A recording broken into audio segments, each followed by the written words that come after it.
الله الرحمن الرحيم صباح ونكسن داوديال كسو دوادا warka kooban ee telefishinka qaranka Soomaaliyeed wasaaradda ganacsiga iyo warshadaha xukuumadda federaalka ah ee Soomaaliya ayaa kulan la yeelatay mas'uuliyiinta rugta ganacsiga Soomaaliyeed iyo xubno matalaya dawlad goboleedyada dalka kulankaasi oo xalay lagu qabtay magaalada Muqdisho ayaa looga hadlay sidii loo kordhin lahaa wax soo saarka beeraha kalluunka dawladda Soomaaliya ay ganacsatada u abuurayso nidaam ay wax ka soo markaas wax soo saarkooda ku soo bandhigi karaan suuqyada caalamka wasiirka ganacsiga iyo warshadaha xukuumadda federaalka ah ee Soomaaliya mudane Maxamed Cabdi Xayir Maareey oo kulankaasi ka hadlay ayaa sheegay in dawladdu ay ganacsatada siinayso damaanad ah inaan dalka la keenin badeecooyinka dalka laga soo saari karo bulshadana ku filnaan karta haddii ay awooddaasi wax soo saar ganacsatadu yeeshaan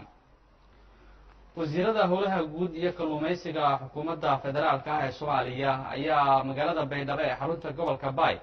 waxay kulamo kula leeyihiin mas'uuliyiinta dawlad goboleedka koonfur galbeed dalka Soomaaliya iyagoo ka hadlaya arrimo leh ahmiyad gaar ah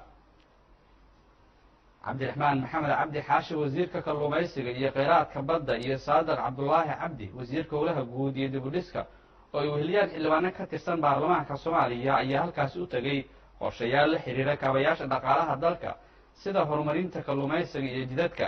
wasiiradan ayaa waxa ay hore safarro noocan oo kala ugu tageen deegaanada dawlad goboleedyada dalka qaarkood si markaasi la iskula qorsheeyo mashaariicda dib u dhiska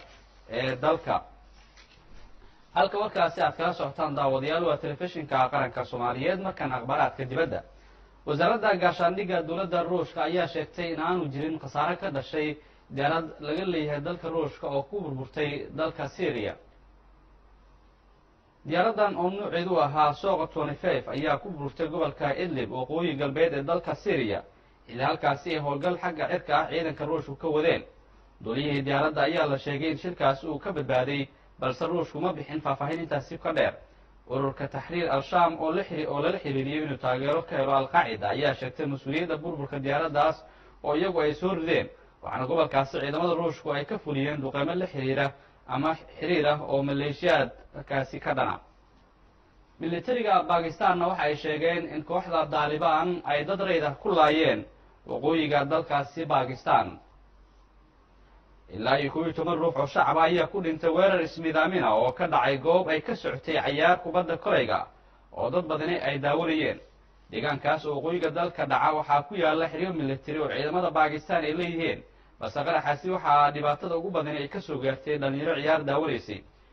Taliban ayaa qaraxyo ka fulisa dalalka Afghanistan iyo Bakistan waxaana iskaashiga labada dhinac oo liita uu fursad siiyay kooxda Taliban warkii koobnaana daawadayaal waa naga inta aan dib ku celiyo Axmed Cali Kaahiye iyo qaybaha inooga harsan barnaamijka saaka iyo dunida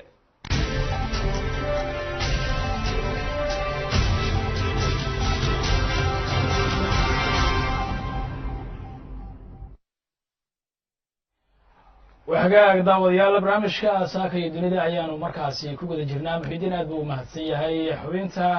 warka kooban ee nala socodsiinayay markaana barnaamijka qaybihiisii hore wabii qaybihiisa kale ay sii guda geli doonaa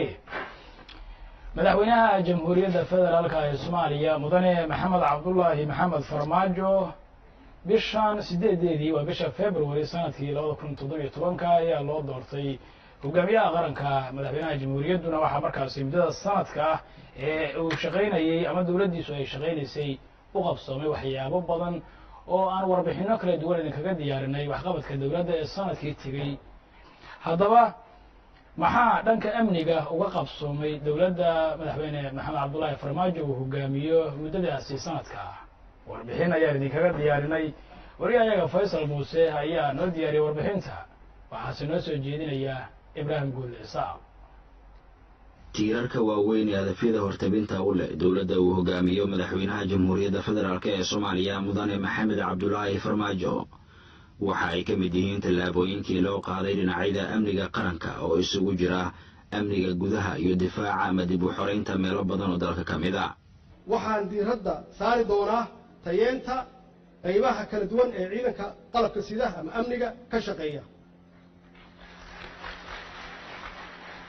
waxaan hubin doonaa in ciidamadeenu